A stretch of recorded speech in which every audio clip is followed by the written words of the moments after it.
Let a man lift himself, or let a woman lift herself by himself or herself. Let him not degrade himself, for the self alone is a friend of the self, and a self alone is the enemy of the self. When we ask God how we can reach the state of yogara and become successful, and about how we can develop ourselves, God gives us a clear answer in the 5th verse of the 6th chapter of the Gita. God is very clear throughout the Gita. He gives no false assurances. If he gives an assurance, then he will give it with confidence. He doesn't give any false superstitions or beliefs. In this 5th verse, Shri Krishna very clearly says that a human being has to develop herself by herself. She has to support herself by herself. She is responsible. At the same time, the person must not degrade herself. This is because the soul alone is a friend of itself, and the soul alone is the enemy of itself. Shri Krishna said very clearly that a human being has to develop herself by herself, and no other person can develop a human being. Another person can show the human being the correct path and can tell her which path to travel on, but it's the human being herself that has to travel on that path. Shri Krishna is so clear in the Gita that he destroys all the doubts and superstitions that we have in relation to religion. This is because the majority of people who are religious, spiritual, say that if the personal God, Ishtadev, gives them grace, or if a Swamiji or another holy person blesses them, then they reach their goal immediately. This does not happen. Shri Krishna says very clearly that his grace only lives in showing you the correct path. If he blesses you, then you go on the correct path, and he will show you the right path in life. But if you don't walk on the path, then nobody can lift you up and place you at your goal. A human being herself is her biggest friend and her biggest enemy. In the Gujarati language, it sounds bitter, but it's a very true saying that up mova vina swarge na javai. Without your own efforts, you can't go to heaven. You have to make efforts yourself. The Gita is about making efforts. There was a king who was married to a queen. She was very beautiful. The king liked her very much, and a lot of love for her. The queen became pregnant, and after 9 months, the time for delivery came. The queen began screaming. She was in a lot of pain. The king was called, and the king was asked what was happening to her. The king was told that she was having the pain of childbirth. The king told the doctor to stop her pain. The doctor asked the king how he can stop the pain of childbirth. There were no cesareans at the time. This was the pain of childbirth, and it could not be stopped. The child would be born on its own, and then the pain of childbirth would stop. The king asked whether it would be possible that this pain can be borne by a maidservant, if he was to give that maidservant some money, so that the queen couldn't go give birth without pain. The doctor said this wasn't possible, because if one wishes to enjoy the bliss of giving birth to a child, then they would have to bear the pain of childbirth. In the same way, one who wishes to attain the bliss of seeing God and wishes to travel in a straight direction must walk on a path of penances, no matter how much difficulties, obstacles or pain come in the way. They have to go through everything. Nanya panta vidya nena. There is no other way. Shri Krishna is this clear. A person has to develop herself by herself. Where can somebody else take you? There is a reason why somebody else cannot take you to this destination. The road for an individual soul to reach the Supreme Soul is unique for everybody. You cannot repeat the path. I'll demonstrate this with a simple example. There's a beautiful idol here of Ganesh, and everyone, including you and me, sitting around idol, wish to worship Ganesh, the idol of Ganesh. Now, all of us wish to attain the lotus feet of Ganesh, and therefore wish to worship him. The path we all take will be different. All our goals are the same, the Supreme Soul. All our paths are different because our points of origin are different. The state we're all now is very different. If I go from where I'm sitting to the idol, then you can draw a line from my journey, which is not far.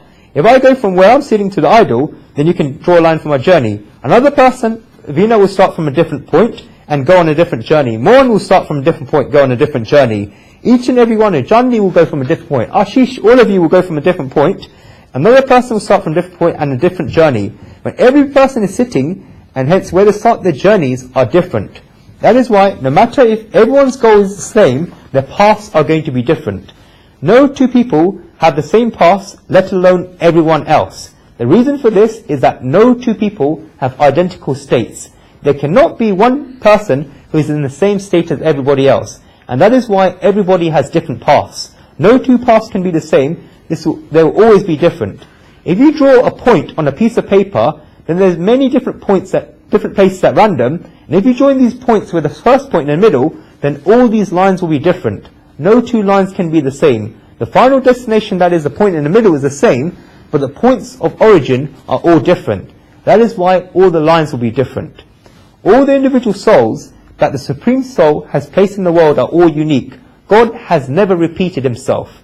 In the Supreme Soul's process of creation, God has not created two people who are absolutely identical to each other. They're not identical in body, and they are absolutely not identical in mind. Tunde tunde mati bina. Our minds are different, and that is why our wishes are different, resolves are different, goals are different, our karmas are different, and as a consequence, we are all different. We all come into our present lives after so many births, and therefore we are all different from each other. How then can our paths be the same? They cannot be the same. If no two people can travel on the same paths, then our paths belong to ourselves. What then does the path that people show us the correct path show? The guide, first of all, shows us the destination. The work of a guru or guide is to tell us that we have to reach this destination. Secondly, he shows us the major consequences of traveling on that path. He tells us that if we travel on this path, then we'll get these type of consequences. They'll tell us that we'll get peace of mind, that our bad qualities will go away, then we'll experience certain things. They say this because they've gone through those experiences themselves. At the same time, also say, just because one person went through those experiences does not mean that another person will go through those experiences. It can also be the case that this does not happen and yet another person reaches a destination. The guide can only point the finger in the direction of the destination. Once you see the destination, then you have to decide the path on which you'll go. What happens a lot of time is that people start walking and they get diverted before they reach the destination. For example, if you start walking from Mumbai to Delhi and take one wrong turn, then you may now be walking in the direction of Calcutta. You keep walking and walking, you don't see the milestone of Delhi. You walk so much, and therefore Delhi should come on the way. It doesn't come when you reach the distance in kilometers when you expected it would come. Then if you ask someone that if you wish to go to Delhi, they'll tell you you're going on the wrong path and that you should go on this path. What the guide has done is to show you where the destination is. We were walking on that path, very sure of ourselves, thinking we were going on the direction of Delhi, but we made a mistake and did not even know ourselves that we made a mistake. At that time, we need the help of a guru or a guide. What the guru or the guide will do is to set us back on the correct path towards Delhi. Over and over again, the guru shows us where the destination is, but we have to walk on the path ourselves. Udared Atmanam, let a man lift himself by himself, or let a woman lift herself by herself. This verse is very important for today's times, but people really like to have shortcuts. People want shortcuts for everything, and people of all ages want shortcuts. When a pupil is studying, he wants minimum effort, maximum fruits. That is it. He doesn't want to prepare and make efforts. He wishes to get top marks in the mark sheets, then to seek out different ways to make this happen. One of Guruji's friends was marking an examination, what they call BCom examinations in India. A paper came into his hands that was completely blank. There was nothing written inside it except a letter on the first page that read, "Dear examiner, I do not know anything on this paper. Apart from that, all my other papers have gone well, but if I do not pass this paper, then I will waste a year. I come from a very poor family. The responsibility of my parents is upon me. I'm working on a job, and my employer said that if I don't pass my exams, then he won't keep me in the job. I'll be out on the streets, and I do not know what will happen to my poor parents. Please have a little pity for me, and give me 35 marks in any way possible. May God bless you." He wrote all of this in a letter, and placed a 100 rupee note inside the paper. Guruji's friend knew what was going on. The people had even written a poem at the bottom, because people think that if they write nice poems, they'll have more of a persuasive effect and a little more influence. The people wrote a poem underneath as follows: "E parikshak, hazaron ke kismat haath hai tere, ek ko paas kar diya to kya hota?" Examiner, the fate of the hundreds is in your thousands in your hands. If you just pass one person, then what difference will it make? Guruji's friend wrote a poem underneath this one: "E parikshati, sekro kitabe paas hai tere, ek to pari ho to kya hota?" Examination candidate, you had so many thousands of books next to you. If you had just read one, then what a difference it would have made. The pupil wishes to pass and get good marks, but he's not prepared to make efforts. This is pupils looking for shortcuts. Then the pupils become youths. They become material and start earning money. They want wealth, but are not prepared to make efforts in order to do so. They want wealth without efforts. They keep looking for new roads in order to do so. They want to win the lottery. They go to the casino and some chips come into their hands and they take tokens to the table. They go to the race course and put money on the horses or on the Olympics, and the horse or the athlete wins the jackpot or the gold medal. They keep seeking many different shortcuts. They want wealth without making efforts. This is what happens when people live in the material world. I often give an example that there was a 22-year-old youth whose uncle had passed away. The boy couldn't stop crying, and he cried out very loud. He cried throughout the funeral ceremony. Many of his near and dear ones would keep giving him assurance, but they could not dry his tears. He just kept crying. After 5 or 6 days went, he was still crying so much that the people there hoped that nothing would happen to him, given the fact that his 90-year-old uncle had passed away. People came up to him and told him that he was very dear to his elderly uncle, and his uncle had no worry of his own except this nephew, and that his uncle had formed a business empire and a lot of wealth. There was nothing that his uncle did not have. They told the boy that he had been a good nephew and that he had looked after his uncle. They told him that his uncle had a lot of strong feelings towards him, and therefore told him to calm down, because if he got sad, then his uncle's soul would get sad. They told him to calm down because he had just carried on crying out loud. Then the boy was crying, so there was an elder nearby who was working in the uncle's business. He came up to the boy and told him to calm down.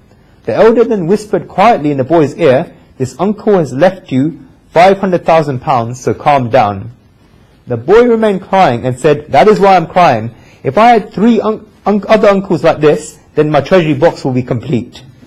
What I'm trying to say here is that this youth wanted wealth, but was not prepared to make efforts for this. Then this youth becomes old and realizes that he doesn't have many years left in his life that he would like. Now at that time he wishes to practice religion and spirituality. He has a fear about the future. He has a worry about what he will do and about what will happen. That is why he becomes extremely religious. Even for that he starts looking for shortcuts. When a person goes looking for shortcuts, he always ends up in blind following. If an ordinary person practices blind faith, then he may be able to understand, but it makes one very sad when intelligent people are swayed by ignorance and blind faith in religion. People call a person intelligent and educated, but if this person gets trapped into such things and you don't know whether one should laugh or cry about it. In Upanishads, it's written clearly that when a person gets a divine experience, then he does not say he's had a divine experience. Yet these people go around telling everyone that they've had a divine experience. They tell everyone. Guruji asks these people where they got a divine experience, and they say in Delhi. There's this person who's said about a lot of people having divine experiences in Delhi. Guruji asked him how it happened. The person told him that there's this woman in Delhi known as Mataji, with inverted commas, and she started a business of giving people a divine experience. You get a divine experience for 50,000 rupees, and this has been going on for years. Divine experiences can be very expensive. You have to book an appointment, and you get one after 2 or 3 months. A bungalow is a place in Delhi called Vasant Vihar, and you have to go there with 50,000 rupees. On the ground floor of this bungalow, there's a receptionist sitting there. You give the receptionist 50,000 rupees, and the receptionist checks in your name on the list, diary to tick it off. Now you are of no use to them. Your name has been taken off the list. The receptionist rings the bell, and 2 people come. These 2 people are very huge, and they're disciples of this Mataji. They come next to the man and make a gesture that they're going to walk in this direction. They take them forward towards the room by going through this narrow passage. Then these 2 people stand by a door at the room at the end, and therefore one would automatically also stand there. This door automatically opens while making a sound just like a suspense thriller in a film. There's a lot of smoke everywhere. You look inside the room and you have to go inside. There's a stool in the middle where you have to sit. As soon as you sit down, there's a loud sound, so it appears like magic, and you wonder what's happened. The door has been closed very loudly. Then a blue light shines on you from above. Then some music starts playing, and that music starts getting louder and louder. Then a white light shines in front of you. Then on a white chair, there's a white covering, and this Mataji is sitting there wearing a white sari with a white dot on her forehead. Then this Mataji starts looking at you and laughing out loud, and that's when you should also start laughing out loud. She chants her lines, and then her 2 disciples come and give you flowers and other items. This Mataji then gets up from a chair, comes towards you, and the music gets louder and louder. This Mataji then places her hand on your head, and as soon as she places her hand on your head, a current runs throughout your entire body. Your whole body starts shivering, and this Mataji then tells you, Ja beta, tara shakshatkar ho gaya. Go son, now you've had a divine experience. Then you go outside. This is a very good divine experience. This reminded Guruji of an event from his childhood, where his Guruji's storyteller, when he told this to the storyteller who had gone to Delhi. When he was very young, they lived in the village for 2 years. He stayed with his grandmother. The boys in the village would play hide and seek. They'd hide inside people's houses and also behind the clay walls. The boys were playing this, and one boy was counting while the other boys would go and hide. The person who is a catcher had to close his eyes and count from 1 to 100. While playing, he suddenly screamed out very loud. What had happened is that while he had closed his eyes and was counting, there was a hole in the wall. He had the mind of a small child, and hence out of curiosity, as soon as he saw the hole, he stuck his fingers into it. It was a home of a bee, and this bee was resting there. As soon as this boy stuck his finger in the hole, the bee inside the hole bit him. The boy screamed out loud and pulled his finger outside. They all got together and asked this boy what had happened. The boy said, nothing's happened. This is child psychology. When a child gets hurt playing with his friends, and he doesn't say cry, he only starts crying when he goes home to his mother. The boy said that nothing's happened. They all asked him how nothing could have happened if he had screamed so loudly. We told him something must definitely have happened. The boy said that it was nothing, there was a hole in the wall, and as soon as he stuck in his finger in the hole, he enjoyed it so much that he has expressed enjoyment by screaming out loud. We all thought, how could he enjoy himself so much while they all got left out? One of them got the courage and stuck his finger in there, and he also got bitten by the bee and screamed out loud. What happened to the second boy? The state of the second person is very bad. You can all give the first person the benefit of ignorance or the benefit of doubt, but you cannot give this to the second person. He has stuck his finger there on purpose. We asked the second boy what had happened. He said nothing's happened, only stuck his finger in the wall and enjoyed it so much because it felt so cool. The third boy stuck his finger inside. Only when you stick your finger inside that you realize what they're enjoying. But you can't say that when you pull your finger outside. If you did this, then you'd be considered stupid, and if you tell this to other people. Guruji told this person who went to this place in Delhi that this current he got seemed like the sting of the bee. He told me, to tell him the truth, it was exactly like that, because as soon as the person who recommended it to him told him about it, as soon as his Mataji touched him, he felt this electric current go for him. All these currents are just wrong. Be aware of these currents, because as soon as one person gets a current, then another person will get it as well. If one person gets a current of 120 volts, the next person will get a current of 240 volts. This is because the next person doesn't get current, then he thinks that there's some fault in him, and no person is prepared to accept his faults or his own weaknesses. There can be no magical currents like this. Shri Krishna is saying very clearly in the 6th chapter, and says that a person has to lift himself and develop himself by himself or herself. Shri Krishna also says in the last part of this verse that a person should not degrade herself by herself. What is happening in society today is that instead of getting the fruits of religion, people are getting the greed of religion. And where there are really people, they'll never die of hunger by themselves. The wish of fruits of religion is a very pure wish, and it's a very noble wish. The greed of religion is a very wrong thing. People want things easily and immediately. People want things without effort or with less effort. They don't get this. A person must keep making efforts. Religion is a self-improvisation process. A person must develop herself by herself. And while making such efforts, the person should be careful that she is not degrading herself. It is possible that someone could be walking on a path of religion and still degrading himself. He may be thinking that he's developing a lot towards Brahman and yet still going on a path of degradation. Western philosophers have given this a very nice phrase. It's called the pious ego. A person is doing good deeds and gets pride as a result of doing those good deeds. He thinks that he is a very great donator. The pride that comes from making a donation is a pious ego, and it makes a person fall down a lot. It ruins everything. If a person gets pride from doing 5 prayer beads while chanting the name of God, then if he has all pride, if he does those 5 prayer beads, this pride destroys his good deeds of doing the prayer beads. His belief in his mind that is developing, but the consequences are not showing because he's degrading himself during his development by having this pride. That is why Shri Krishna says very clearly that a man must not degrade himself by himself. A person should lift himself and not degrade it. Secondly, how does the self become degraded? How does the soul become ruined? When a person sways away from what is the nature of the soul, then the soul becomes ruined.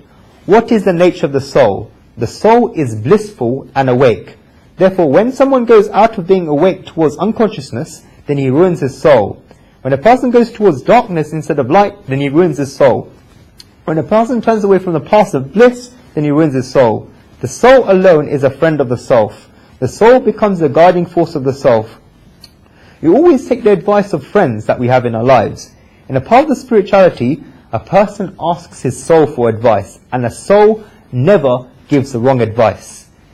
I always say, when you have a decision whether to follow your head or your heart, you should always follow your heart, because your head may cheat you, because it's out of what you've derived from your senses, but your heart will never cheat you. Never. When one forms a habit of listening to his self residing to his heart, then he keeps asking himself about whether what he's doing is right. This voice comes from the soul within which guides us. It's a relative and a friend. The Gita shows us 2 very specific states, the individual soul and a supreme soul. Both of these have combined within us. We say that they reside within our hearts. Sarvasya chaham radisana vivishta in chapter 15. Shri Krishna says, I reside in the heart of all beings. If you were to do heart surgery and open up the heart, you won't find that both the individual soul and the supreme soul, but let us believe that they are there. These specific beings can be our relatives and our friends, and yet we do things that make us behave like their enemies because we take wrong decisions, we press the voice on the soul inside, and we don't walk in the path that the soul tells us to walk, and then at that moment we become our own enemies. In this world, who is your best friend? It's yourself. Who's your worst enemy? It's yourself. The Supreme Soul has created a system and given this to us. Do we comply with the system and walk on its path? If we walk on its path, then we become our own friends, and if we do not, we become our own enemies. A human being is both his biggest friend and his own biggest enemy. We have to learn something else from this, that nobody else is to blame for the things that happen in our lives. Sukhasya dukhasya nakapotaha prodidhatatiku buddhi resha. Nobody else can give me pleasures or pains. It is a false belief that somebody else can give these to you, because they're as a result of your previous karmas. This is because if you've done something good for yourself, then you'll become your own friend, and you'll benefit from the good consequences. If you've done something wrong for yourself, then you become your own enemy, and you suffer from the bad consequences. The moment you realize this, then you realize which decisions of yours were made by you as your own friend, and which decisions were made by you as your own enemy. When you increase the friendliness you have towards yourself, and reduce enmity that you have towards yourself, then you stop before doing anything that is wrong. This is the means to yoga, and a person can only do this herself. Who else can know about the decisions we have taken for ourselves better than us?